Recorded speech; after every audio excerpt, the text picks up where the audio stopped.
Hey there folks, I'm Glenn and this is Camp View, and this is my third developer diary preparing for a trip. I found some interesting things that I'm going to share. Alright, so I was doing some just maintenance on the vehicle. I'm in the process of changing the engine air filter, going to change the cabin filter also, and wasn't even planning on making a video, but then I thought, you know what, maybe this is a good time to show some of these things and give you my 2 cents on why I do them. But I see something a little concerning in here, and I'm not sure yet, but I might have a pack rat nest in my engine. That doesn't look like part of the engine to me. It looks like part of like the carpet and other stuff. And I'm trying to get this in here a little bit better. Dang it, come on there you go. So can you guys see that?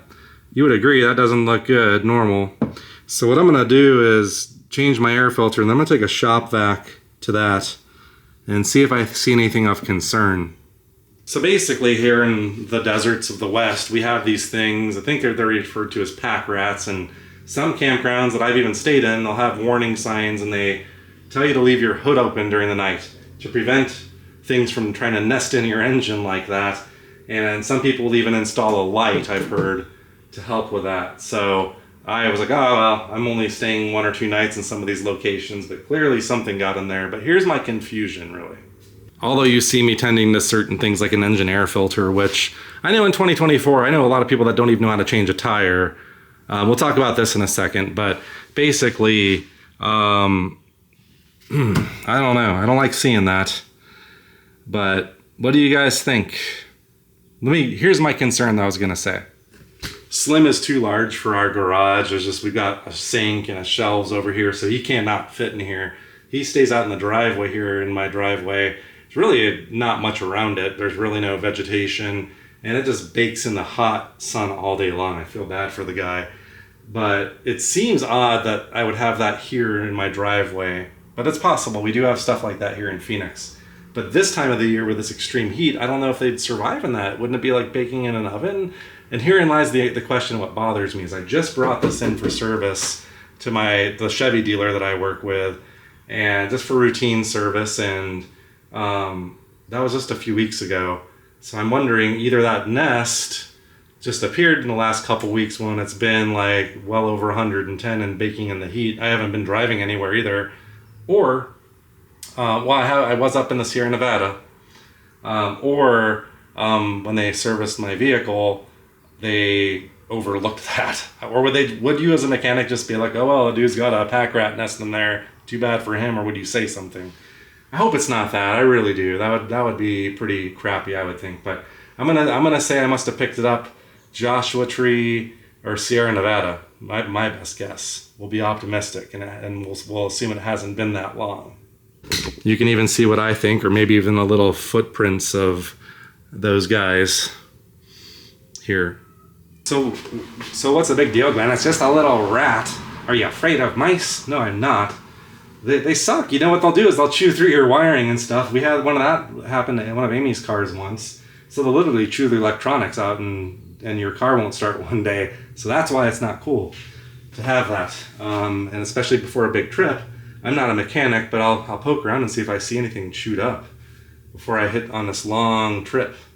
That's why we do the maintenance though, right? You want to be, this is kind of my point is, things like this, preparing, and I do all sorts of preparations before my trip, gives me confidence, and I take risks by going out there alone all the time. So these are the things we can do to mitigate risk. Find problems before they become bigger problems. All right, wasn't meaning to do an engine air filter replace tutorial, but if you go to YouTube and you just Google the Chevy Colorado, or 2020, I got a 2022 here. This seems like the standard procedure for 2017 to 2022 Chevy Colorados. Saw a guy doing this on a 2019, I think, or 2017. I wasn't going to film it, but basically I'll catch you up to what I've done. There are 4 screws that I saw a guy's video. He did not remove them all the way. The instructions say to remove them all the way. They kind of towards the end catch, and I think they're meant to not come out, but I took them all out. Then you loosen this clamp for this hose that fits on the throat of the air box to give you some additional maneuverability to get the box off. And then the instruction manual here recommends taking off the electric sensor clip right here. But just like in the guy's video he did, he just said be aware that it's there and don't pull too hard, and that's what I'm doing. And once you get it going, if maybe I'm doing a tutorial now for people that have the 2022, but there are these clamps in the back, so you kind of gotta tilt it backwards and push out that way, and then that will expose the filter. So let me do that. All right, so this has got about little over 20,000 miles on this filter. Recommendation, if you go Google it, says between 20 and 40,000 miles. Took it in for service and they failed the filters on the service, but the guy waived it, didn't say anything. So I'm kind of at the point where I want to check it myself. And let's talk about air filters for a minute here, but let's take her out and see how bad it looks. Oh my God. So I think that mouse or something that looks like the work of a pack rat maybe, but it's a pretty dirty air filter. So that's not what I was expecting to see, all of that debris, but that very much looks like the handiwork of a rat. So how do they get in there? He must be coming in through that air intake or something if that stuff's getting in there. The filter itself looks pretty dirty too.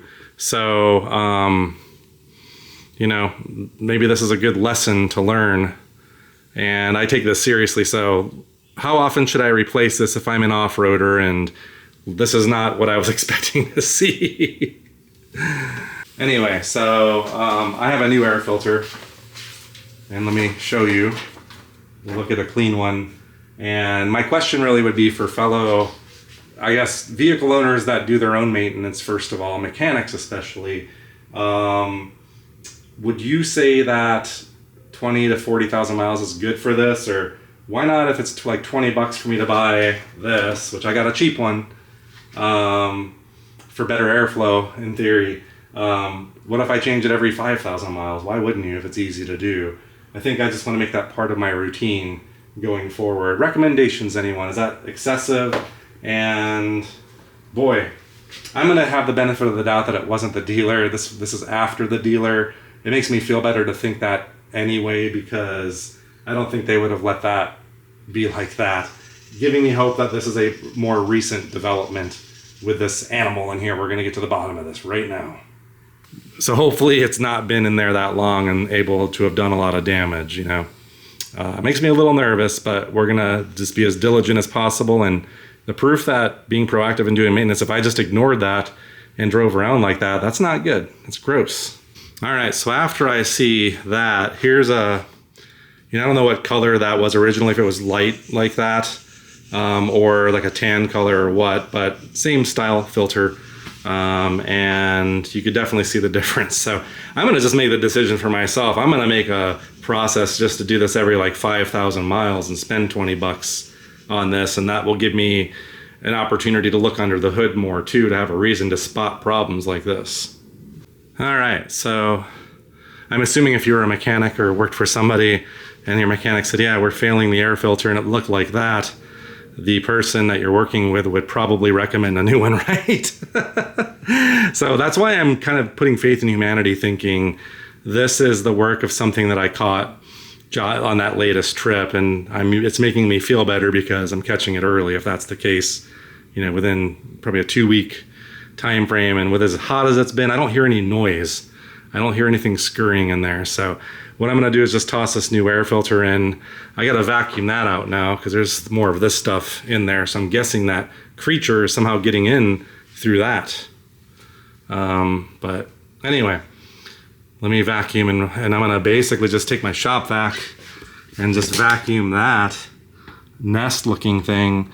And then we'll inspect carefully what we see underneath and look for any chewed components. All right, so I'm just gonna, before we tend to that nest, let's slide this in here. Oh, damn.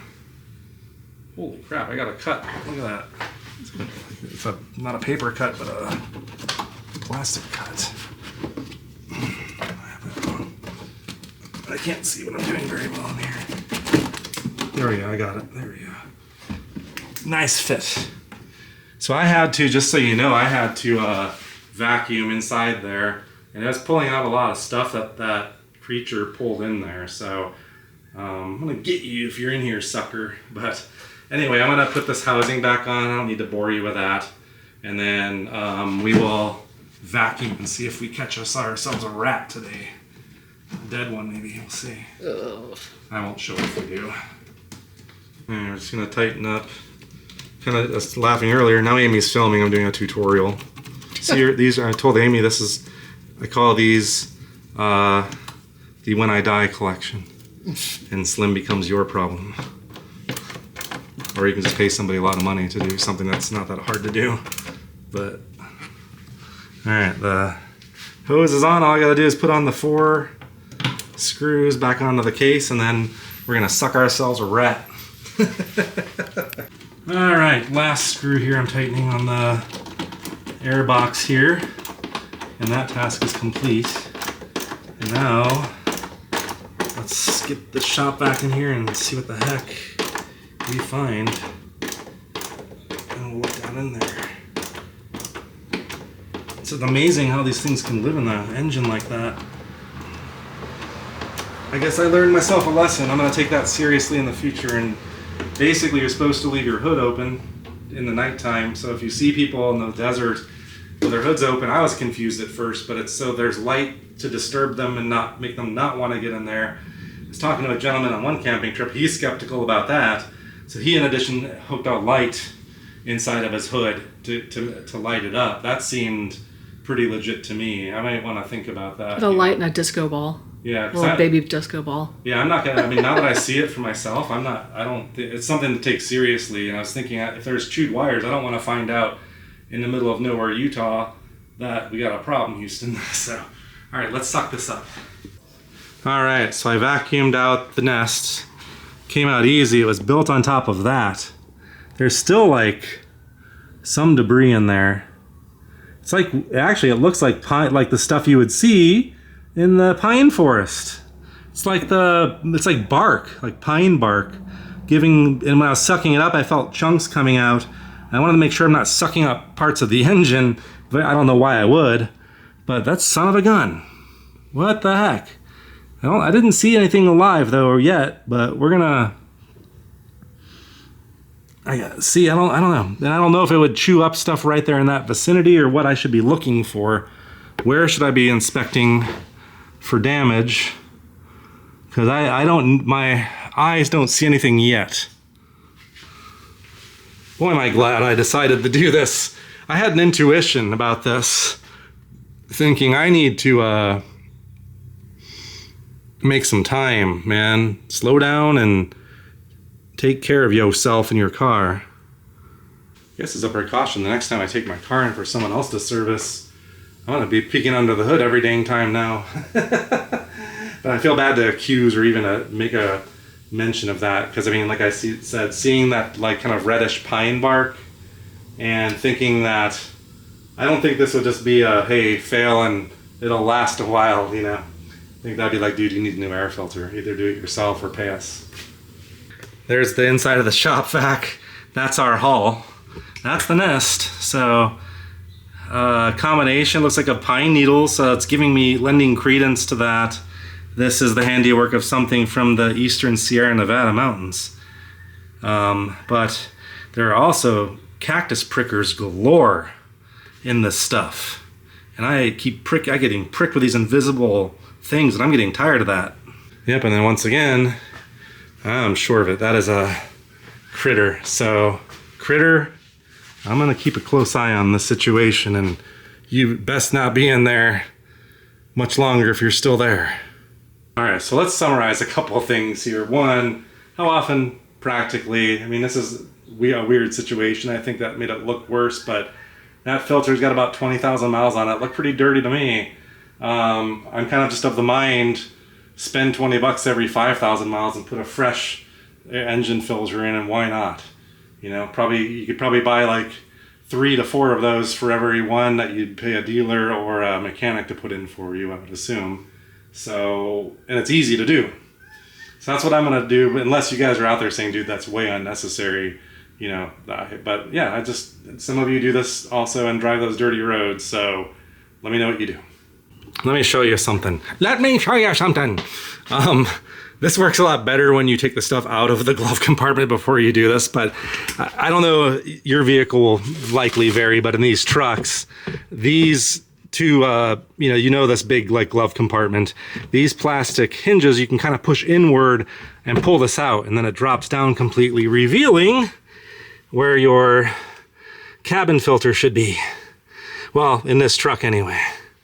One of my relatives at some point was complaining like, yeah, I go to the mechanic and he says I need to get a new air cabin filter. I'm not gonna spend like $100 whatever on that. I don't need that. Well, I'm here to tell you, this is stupid easy to do yourself. This is the new one. Looks like that, and tells you where the airflow goes. And you just pop her in, just like so. This camera keeps overheating, and it's in the shade here. But anyway, I was just showing how you just basically slide her on, right on in. And then in my case, there's like this plate that snaps onto the front, and there's a couple latches. I'm sitting in a weird angle, so I have to turn off the camera to put it in, but then you close her back up. It's that easy. I'm just kind of showing that because I was thinking of that relative, whoever, I don't know who it was complaining about that. You probably do want a clean air filter. That's the thing that keeps your air pretty clean. So if you're of the opinion you got one that has 100,000 miles on it or something, I don't want to ride in your car maybe. But it's not hard to do. Now, every vehicle may not be designed that way. I don't know if that's a standard way of where they're located, but chances are it's not difficult. Let's see if a Volkswagen, man. Like I said, this thing in Amy's car, that was a whole different, I have to pop her head and remember what it was, but it was not a simple operation in my opinion. So Chevrolet, I like the design of this. It was easy. My first one I replaced in this truck. My garage is an absolute mess right now because I'm reorganizing stuff and I've been throwing stuff in the piles, so it's a mess, and I apologize if you see in the periphery of your vision, like, what a slob. I agree. Today, yes. I gotta hustle and get things done back for the trip, so I'm not gonna let this deter me. I did a quick visual inspection. I'm not a mechanic, I don't know a lot, but I couldn't see any chewed up wires in anywhere visible. That doesn't mean that they're not there. So my question now will be, if you're a mechanic or you have knowledge of these things, are there any areas here in the engine that I should really look at? Or I saw a video, should I remove this? Because it looks like the thing was, somehow accessing, I don't know if you could access through that air intake or what was going on. But you guys tell me, what should I be looking for? And I'm gonna try to hustle to get this video out the door, so maybe somebody will give me some good advice before I leave. Woo, what I was expecting to be a 5, maybe 15-minute thing is now become, because I decided I wasn't filming it at first, now I'm like, okay, I filmed it, so it became a little production. But that's the benefit of doing YouTube, is that you get access to, I entertain you, and I get access to you in a collective amount of knowledge, and sometimes get good advice, most of the time. All right, so I have my tent partially set up here, and I'm doing another task, which is to do some cleaning. I'm gonna vacuum out some of the dirt and debris that's collected in there over my last trip, which is very clean considering how many nights I spent in this tent. So I just partially assembled it. I'm gonna vacuum, and then I'm gonna do some odor control experiments. Part of the reason also, just FYI, that everything's in disarray and all my equipment's just strewn about is how my last trip ended. Ended with a bang, I'd say.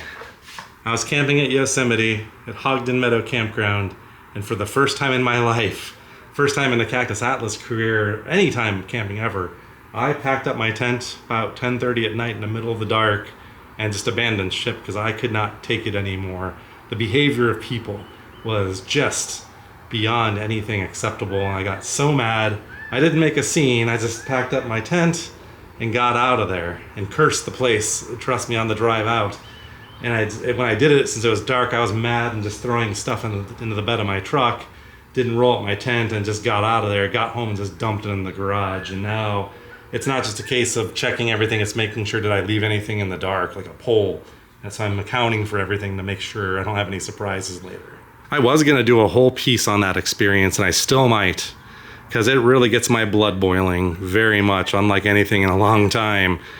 And man, do I have some nasty things to say about stuff. But all I'm going to leave it with now is I entered the Southern Sierra at Kernville, an idealist in life, and I was spit out the other end a very disillusioned human being. Disillusioned with a lot of my fellow human beings, to be honest.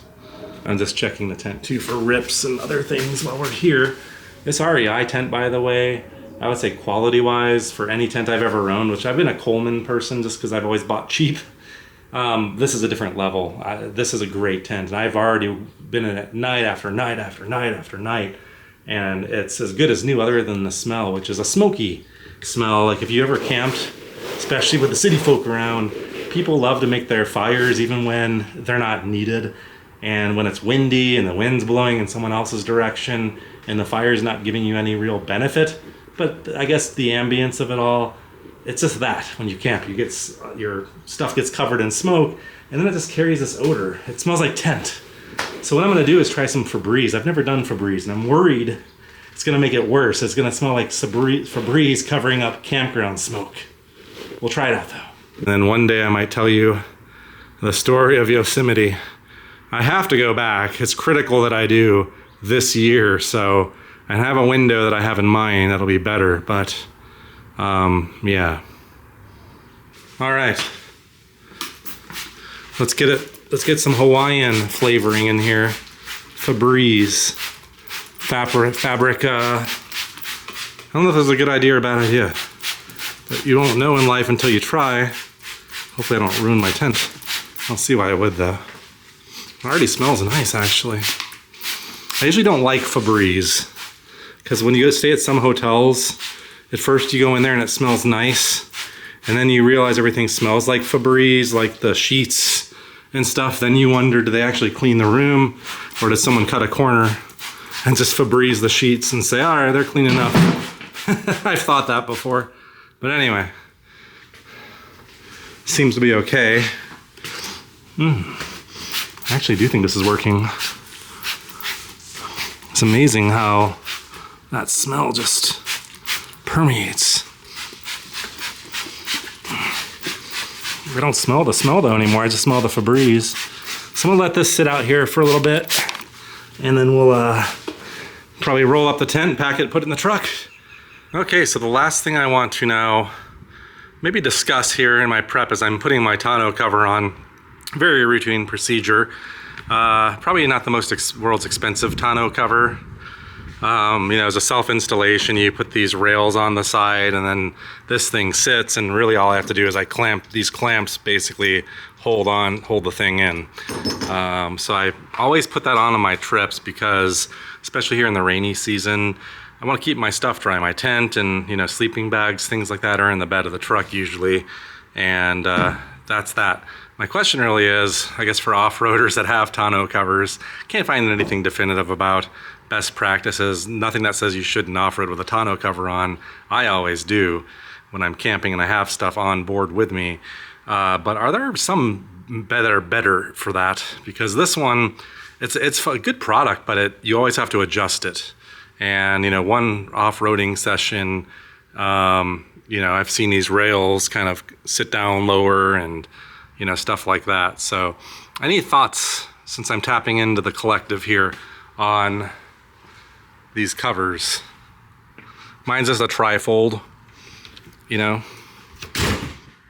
thing here. It's not connected, but it locks. It's not on straight. There you go, see? So I just have to secure it, but it locks. If someone wanted to break into these things, most of them, it's not a big deal to get in there, I'm sure.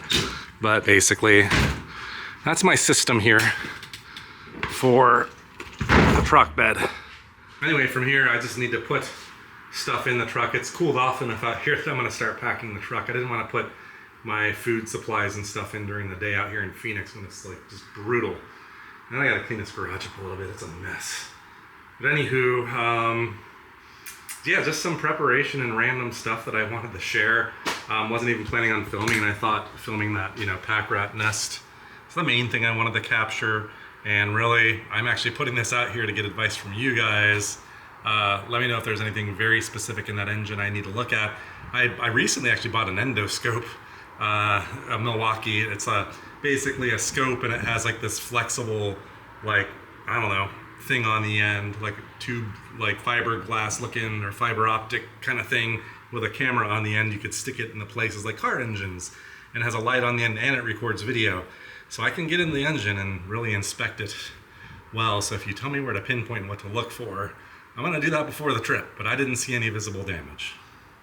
I'm gonna just leave this one at that one. You saw a little bit of my routine of preparation and learned something good today. I think I'm gonna start getting under that hood a lot more frequently than I had been, just to be, as a precaution, as well as to keep those air filters clean. Thanks for joining me on this, and there'll be another developer diary one day very soon.